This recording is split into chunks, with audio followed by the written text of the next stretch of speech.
Chris Mason, if you see his Ed Hardy sweatshirt with the traditional Tiger logo, he has modified it to put a circle with a line through the Tiger as obviously a knock on Scott Henson. The referee having to hold Henson back, in fact.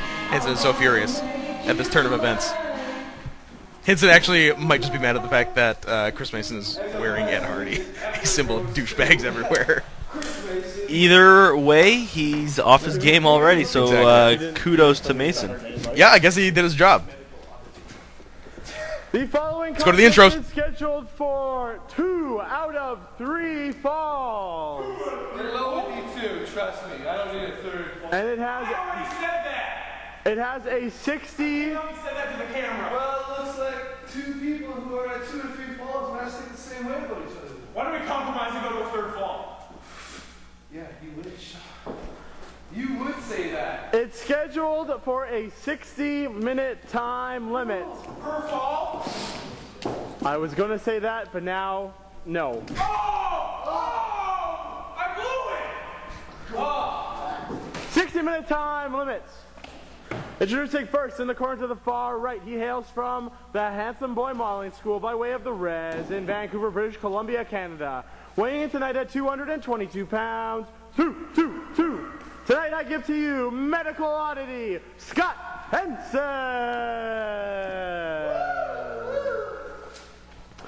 And his opponents. Who is gassed already? Weighing in tonight at 165 pounds from Surrey, British Columbia, Canada. You're cool. 178 now? 178. Wow. Not too shabby, eh? So after many steak and prawn dinner? Actually, about 3 weeks straight of them. Okay. Regardless, tonight I give to you Chris Mason. Chris Mason, as you see, the ring announcer had an old weight for Chris Mason. Chris Mason has been packing on muscle lately, now up to 178, and no signs of slowing down in terms of the mass building. Best 2 out of 3 falls here in this one. Obviously, Scott Henson, who responded to the challenge of Chris Mason upon beating him, obviously wanted to dictate the type of match they would have, and we know the background here with Chris Mason. He's been having a ton of really good short matches. He's been picking up victories in the vast majority of those. Yeah, of course, as you said, the exception to this was the match with Scott Henson, which was one of Chris Mason's classic short matches, but Henson actually came up with the win. Chris Mason, on the spot, demanded the rematch. Henson said, okay, but we ain't doing another short one. We're going 2 out of 3, baby. Which guarantees for Scott Henson that he's not going to get beat cheaply or quickly. Exactly. Good call by Henson. Mason onto his feet out of a snapmare attempt. These 2 are the 2 onto his feet out of a hip toss attempt. These 2 have a pretty good onto history. His feet again. sorry to keep cutting you off, but Mason keeps landing on his feet. Not anymore, not this one. Oh, he landed on his feet again. Can you believe it? I waited that time. These 2 have a pretty good history with one another. Oh, they do. They have been going on and off for, this is 2009, they've been going on and off for 8 years, ladies and gentlemen. It's a long feud. Wheelbarrow by Mason. Oh, Henson looked like he teased the Storm Cradle driver. Mason able to arm drag out of it. Throws a kick. Henson throws him. Oh, nice. Leaping headlock takedown. Very nice. Mason. Very nice, and Mason's going to have the agility and speed factor in his benefit here. He's going to have to use that to neutralize the power and strength of Scott Henson. And Chris Mason, one of the few guys. Oh, another press-up headlock takedown this time by Mason. He's all over Henson. Chris Mason, one of the few people who Scott Henson does not really have a clear experience advantage over. Only a few months difference between the 2. That's a really good point when you think about it. Springboard headlock takedown. Very now. nice. How many of these does Chris Mason have in his back pocket? 5 more. That's a lot. I'm going to say that's a high estimate. Henson able to go down into the ground head scissors now. Mason going to have to try to get his way out of it. Can get to the ropes, and he does. Yeah, a little close to the ropes. Referee not inclined to make the break. Wow. Referee just sort of wandering around aimlessly. Asleep at the wheel there, referee. What if... Look at him. I think that referee might be high. What if Chris Mason tapped out before the referee saw it, and then this match was all for naught? Henson now. Henson with a springboard headlock takedown of his own. Now, Henson not to be outdone by Chris Mason. what is your strategy if you're either of these two men going into this match 2 out of 3 falls? Do you have a specific 2 out of 3 falls strategy? Oh, a strategy specific to this kind of match. Yeah. Obviously, here's what I think you go. I think you go quick out of the gate, try to get that first pin quickly. Now you're up. Now you got the advantage. The guy knows you got the advantage. Now the guy's desperate. He's gonna, because he's just trying to tie it up. He can't even win if he pins you now. You can win if you pin him. So I say get that first pin quick, get the clear advantage, and then take it home from there. If you drop a fall in between, no problem, because all you need is one more. He needs 2. You want to know my strategy? What do you got? This is what I would do. I would feel my opponent out in terms of seeing whether or not I Nice slingshot dropkick. Very nicely done. I'd see how I measured up against him. If I felt like I was at a disadvantage, Slingshot X Factor. I would grab a foreign object, probably a chair, Okay. knock my opponent out, take the disqualification fall, I see your game. and then go in for the quick pin for 2 straight falls. Maybe 2 quick pins, exactly. I see your game. And pick up the victory that way. Clever. I do not disagree with that. And I don't think I've ever seen it done. I would love to see that done. I used to do it in the No Mercy video game all the time. Or SmackDown or whatever that was called. That's a pretty good call. So get in, just wall up the guy with the Well, chair. first I would take the match seriously at first in terms of seeing if I can out-wrestle my opponent. And see how it's going. And then if need be, Go to the crack him foreign with a object, chair, knock him out. take the DQ, Yeah. pin him twice, get your paycheck, go. Exactly. I like it. Doesn't even need to be, or take him to the outside, knock him out on the ring post, get the count out. Sure. Why not? That's what I would do. Use everything to my Mason advantage. kips up, going for that arm drag. No, Henson steps over and rolls back right into a crossface. Nice counter by Scott Henson. Now, neither of these men are going to do either of my strategies, and I'll tell you why. They're both full of pride. They are. And they want to beat their opponent straight up. They don't want Oh yeah, they want a win, no and they wanna shortcuts know for they either did of it these right. men. Exactly. Absolutely. Neither of these men prone to weapon usage either. Oh, nice cutoff by Henson. Back elbow on the ropes. No, they're not. I mean, we may have seen in the past Mason use a couple of dirty tricks. Rock bottom. Would you consider that a dirty trick? Rock bottom! Rock bottom! We've seen Mason bend the rules, same with Henson, but you're right. Neither man really prone to the foreign object. Mason looking to go up top after he's got Henson down with that rock bottom. Henson slow to get up. Henson might be stirring, but Mason too quick for him. Swanton. Not the most common Chris Mason top rope move. Don't see him do a lot of those. Not that he can't do them well, as he just showed. He's going. Oh, 2 top rope moves in a row now. Is this wise? Is this wise? This could spell trouble for Mason. He had an opportunity there where he hits a high impact move, Yeah, doesn't I don't even know bother to go for the I don't know pin. if you should go back to the top. But Mason up to the top now. Henson super kicks the top rope out from under Mason. Smart. Was that a question or a statement? That's a statement. Smart? Smart? I agree with smart. Oh, and Henson has got Mason up. Could be use some on Battleship right out of the box here. It is. Drops it. If he can get Mason away from the ropes, he's good. There's your first fall, ladies and gents. And how much of a break do we have between falls? I believe it's a 30-second period. Okay. So my chair thing, maybe not. I Might not see, work. yeah. Because that might be too much time.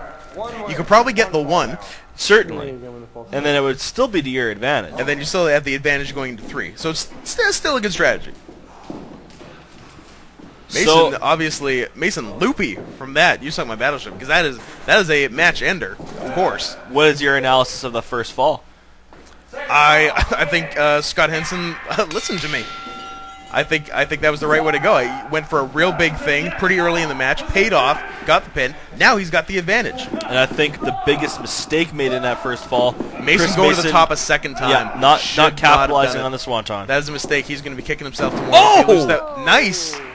Throws. How do I even call that? That was a tie-up. And then Mason jumped on him in bear hug position. Then Henson threw him back outwards into a tie-up X-Factor, for lack of a better term.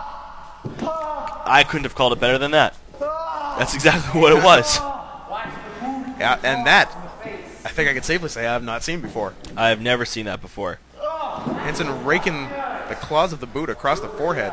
I really have to wonder here just how much of a mistake that swanton and the failure to make a pin by Chris Mason. I wonder how big of a mistake that is going to be. I have a feeling it's going to be a crucial mistake. I have a feeling that tonight's going to be a good night. A good night? A good night. Mazel tov. Stupid fucking song. It's catchy enough. And now we see Scott Henson Henson pulls up the punishing shirt, Chris Mason. slaps him bare on the back, making him eat some mat. Now, is this smart, though, on Scott Henson's behalf here? He's clearly got the advantage based on the "You Sunk My Battleship" from the end of the first fall, yet he's been more prone to boot scrapes and just small, embarrassing tactics here for Chris Mason rather than actually punishing I think he's a little mad at Mason, and he might be letting his emotions get the better of him. Which is something we, quite frankly, don't see a lot of out of Scott Henson. Oh! Kip up! Nice work into by the Chris cutter. Mason. That Gold Dust-esque throat chop set it up, and then the really nice kip up into that diamond cutter. Chris Mason back with the advantage now. And Chris Mason, like we said, he needs 2 pins in a row to be able to win this match. Henson just needs 1. Yeah, the odds are not stacked in his favor. No, if I could make a bet on the match midway through, Yeah. I would certainly bet on Scott Henson right now. Well, that first fall so critical. Off the ropes, sleeper slam, shades of China's finisher in the No Mercy games. I don't know if she actually ever did the move. And now just a straight choke. And now Mason may be getting a little emotional. Oof. Now these two have history. These two have a lot of history. Started back in 2001. Where, like I said, they both started at similar times, but Henson, older, stronger, bigger, they had a series of matches with Mason, won most, if not all of them, bullied him a bit even. I was going to say, from our past match, you said that Henson liked to bully Mason. Yeah, he really did a little bit, because Mason he was way smaller than he is here, younger, early mid-teens. I think the things Henson was doing were illegal, technically. I think most of what he was doing at the time was Illegal by law? Legally child abuse. Really? But fast forward 2 years to 2003, Mason's older, bigger. They have a feud for the VCW Triple Crown, which Henson holds. And late in 2003, Mason actually beats Henson for the Triple Crown, biggest win in Mason's career. And honestly, that set up Mason for the rest of his career. He had respect from everyone after that. And now Mason, using his head as a weapon. It works. Yeah, it does. One of the hardest Why parts of not? your body. Big suplex. Nice back suplex. Henson a big guy, 222 pounds to be suplexing. Only a 2 count. Remember, this is best 2 out of 3 falls. Scott Henson has the lead right now. 1 fall to none with 1-0. "You Sunk My Battleship" after Mason failed to capitalize after hitting a swanton. Now, riddle me this, Batman. If you're Henson, oh, Mason looking for that the Whitemore maneuver, that forced backflip into a DDT. Henson, a big guy to do it. Flying sunset flip by Henson, trying to get him over. Mason not going. Mason catches him. Grabs him. Guillotine choke. Right in the middle of the ring. Henson does not have a lot of places to go. And that's almost locked. Henson's... I think he's got it cinched in pretty good. And Henson does not have his arm in. Mason's got the full choke on. Henson's got to try to stand up, which he is. Mason still got it with one hand, does not have it with both hands. Henson got him sort of in bear hug position now, still in a guillotine, but powers him all the way through into Screwdriver Emerald Frozen, and that could be it, folks. 1, 2. Oh, kick out by Mason. Henson showing some power there in a submission hold, able to stand up off the ground and deadlift a guy, because he's already off the ground, into one of his biggest moves. Mason is in a world of trouble here. Oh yeah, he's got a big trouble. He's gonna have to get something off pretty quick, or Henson's got this wrapped up. Like I was saying, with the riddle me this early. If you're Henson right now, do you go out of your way to try to hit the Battleship again, knowing it can get you the pin, knowing that it got it the first time and that it will again, or do you try something else? Logically, yes, but I don't think logic plays into this, especially when you talk about some of the grudge factors Mason. here. Head scissors attempt. Henson just tosses him down. What's Henson calling for now? Henson off the ropes. Head scissors by Henson. Wow. Can you believe it? Showing some athleticism. Didn't think I'd see that. And Mason takes a nasty landing out of it. Henson trying to get one arm over him for the pin. Slowly but surely, he's on him. 2 count only. Did not have enough coverage on that pin. Like I was saying, to get the 3. I don't think that. I think logically you would go back to what To worked. battleship, yeah. I just don't think that logic plays into a match like this. Yeah, and the circumstances do have to present themselves to go for a move like that. It's not a movie. It's not a Stone Cold Stunner type thing that you can hit out Right. of nowhere. You got to set the guy up. You got to lift him. It's a labor intensive move, which is why it's so effective when it can be hit. Exactly. Oh, Mason going for that somersault backslide now, but Henson able to get out of it. Kicks out kicks at Mason's the leg. knee. Switches back over to him. Powerbomb attempt here. Oh, Mason Hurricane runs Rana. out. Henson rolls through. 2 count. Close to the ropes. But Mason kicks out. Here's Mason. Throws a line. Henson Duck. with a Blue Thunder attempt. Nope. Rana. Reversed. He's on him for the pin. Oh. 2 count only. Henson barely getting his right shoulder off the mat. Couple of nice Hurricane runs by Chris Mason, even though the first one did get rolled through. Second one was on the money out of that Blue Thunder attempt. Now what's Mason looking for? Top rope. Flies at him. Henson ducks. Stays ducked. Mason rolls over him. Comes back at him. Henson ducks again. Somersault backslide. Gets him over. Is that enough? Does he have like torque on him? He Yes, does. he does. 3 count. Somersault backslide by Chris Mason. Crazy pinning maneuver. Very hard to tell where he's coming from on that move. And once he's holding you down, it's almost too late to kick out. Interesting that it took a move out of nowhere to pin Scott Henson. Yes, where not a power move or not a top rope flying move, both of which Chris Mason are known for. Fancy, albeit, but a roll-up nonetheless. Yeah. Basically. A flash pin. I don't know. Has Henson been given his full 30 seconds here? I don't know. Mason may be jumping the gun here. Well, he might be doing more than just jumping a gun. I think he might be jumping the ropes here. Could be. Henson may be taking a walk, though. I guess Henson's taking his 30 seconds on the outside. Well, fair enough. He can That's do okay. that. There we go. Yeah, I think Mason did indeed go a little early, so Henson, instead of dealing with that, is taking his 30 seconds. Because you got to believe that Henson, bigger guy, Mason the one in better shape. Mason's got to have the better cardio in the match. Oh, I would think so. Henson, if Henson can get a break, he'll take a break. Mason, here he comes, Watch springboard, somersault. Henson Caught. catches him. Oh, my goodness. How about that, our broadcasting partner? Powerbombed onto the chair on the concrete floor. What part of him? Does his head hit the chair? I think his head hit the chair, that his looked- elbow and arm connected with the concrete. Brutal. That might be it. You might not need to do anything else other than No, that. that could be it, folks. Henson's in, make a pin. I'd say call it a day. Pulling What right a from the mistake ropes. by Mason. Big maybe- risk on that dive, just gets caught. Henson pins him. You know, Mason kicks out. Oh, but Henson on top of it. Henson had it scouted.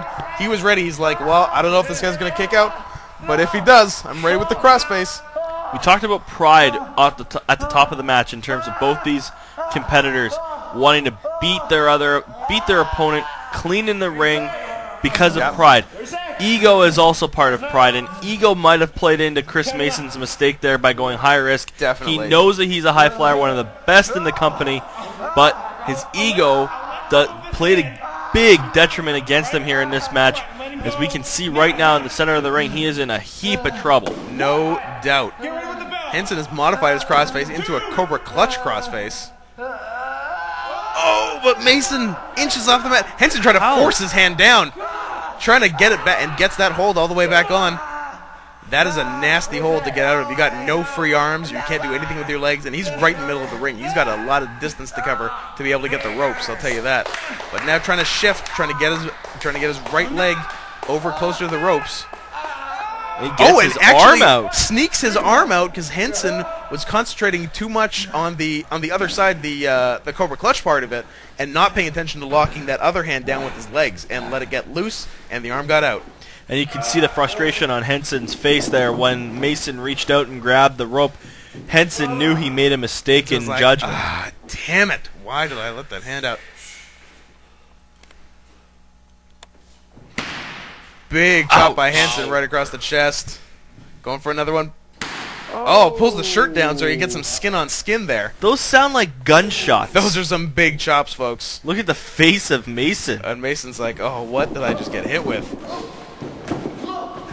Mason Wheelbarrow. wheelbarrow. Henson catches him. Mason trying to fight out. Mason trying to. He got out earlier. Not this time. Storm Cradle Driver. Mason might have just had his life ruined, but somehow through a twitch, through a seizure, got a shoulder up before the 3. Henson's got a leg hook now. Small package driver out of nowhere. I don't believe Henson's hit that move. Maybe once before as Henson attempted that move. He's pulling everything out of the bag of tricks. Mason's still kicking out. What's it going to take? A truck? A truck. Really? What else can Henson even go for? Mason fighting out now. Still got some fight in him somehow. Look at him. Adrenaline flowing. Key crusher on the big man. Doesn't go for the pin. Brings him back up. I think we're really seeing for both men Wants here. to finish it. Everyone firing on all cylinders. Michinoku driver, very nice, off a running opponent. Oh, Henson last second again gets that shoulder up. These guys do not want to lose, no matter what it costs them. I think both these guys here, all balls to the wall here for both guys. They're throwing everything at their opponent. They might be making some what would otherwise be mistakes in traditional matches. Neither man has really been hurt too badly by them both going the extra mile. Oh, this is how Henson won their last match, by catching a springboard, hitting that Kablamo 2K6. This is exactly how he won their last match. And he does it again. Oh. Shoulder up this time, and after a longer match. The look of dismay on the face of Henson here. That's what sealed the deal in their last encounter. That got the job done in about an 8-minute match last time. Here, how far in are we? We're towards 20 minutes in, and Mason's, obviously, the adrenaline flowing a little better than it was for him last time. Maybe the adrenaline hadn't even started flowing last time. Well, we are deep into a 2 of 3 falls match here. Henson looking to hit Mason with his own move now, the double wrist clutch, that get and ghetto, but Mason out into his own. Henson trying to step over it, and he does. Pump handle now. What's he got? Bad intentions. Pump handle and a half Nelson, I believe. What do we got? Up. Down. Unbelievable maneuver there. Pins him with his leg. Oh, And Mason kicks out again. Technically, Chris Mason just won that match. Henson's shoulders were on the mat. He didn't lift his shoulder. But no part of Mason was on Henson. Okay. Yes. I'll give you that. Henson's got to be careful, though. It's a legally gray area. When you get deep into matches like this, you got to be careful not to make a mistake like that. You got to stay on your toes, which is hard because you're hurt, you're tired. Oh, sure. Big rogue elbow by Chris Mason. Just a note on that last. Oh, unless we have a pin here. 2 count by Mason on Henson. A note on that last that big move by Henson, that pump handle half Nelson driver. It was almost ended up like an Emerald Frozen type thing. I believe Henson does refer to that as the Apocalypse Meow. Apocalypse Meow. Mason comes back out of a backdrop driver with a second roaring elbow now. Mason looking to set something up maybe to put this away once and for all. What is it going to take? He's going to go back to the top rope. We haven't seen him go back to the top since it cost him the first fall. And then later on in the second fall, or in the third fall rather, cost him on the somersault. Exactly. Oh, Henson knees up on this shooting star. That has got to knock the wind right out of Mason. Or puncture a Here lung, comes Henson. break a Could be rib. Critical Championship Edition. Hits it. You got to believe that's over. 2 Annie. Shoulder up. Wow. Can you believe it? And it wasn't even though like it was on 2.5. It was right on 2. It was right on 2. Showing the fight that's Henson left. now. Look at this. You can hear the impact of arm on throat with that critical. Oh, and you know that is just how Henson wanted to finish it. He's beaten Mason for years with the critical. He has hit him as hard as he could, and this time it did not get it done. And Henson, you gotta believe, is frustrated right now. Well, and he's taking that frustration out on Mason, but when you're frustrated in a match, you're prone to make a mistake, so Henson has to be careful. Henson off the ropes. Mason catches him. Crucifix. Pin! Could it be a second roll-up pin? Oh. No, Henson up. Oh, very close. Exactly like Oh, kick to the head by Chris Mason.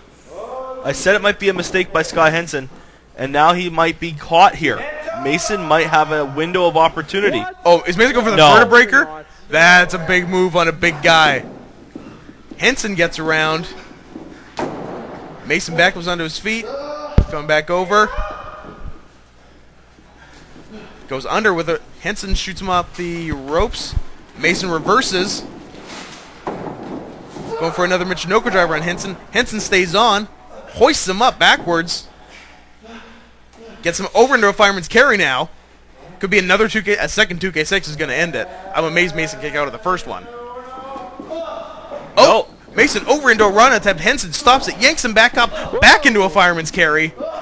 Into an electric chair. Mason fights his way down. No. Trying for that vertebraker again. He can't get it. Tries. Trying. No. Can't get it. Henson's too big. Tries again. Henson's up and down. Oh. Drops him right on his head. Chris Mason. I can tell you for a fact Scott Henson has never taken a vertebraker before. He doesn't know what just hit him. 1, 2, 3. Chris Mason wins falls 2 and 3. What a comeback win. After Henson takes the first, Chris Mason is your winner. Huge win for Chris Mason in this storied feud of these two. And what could be one of, if not the last match between Scott Henson and Chris Mason. Unbelievable match. Chris Mason with the big win. Probably the biggest win since he beat Henson for the title back in 2003.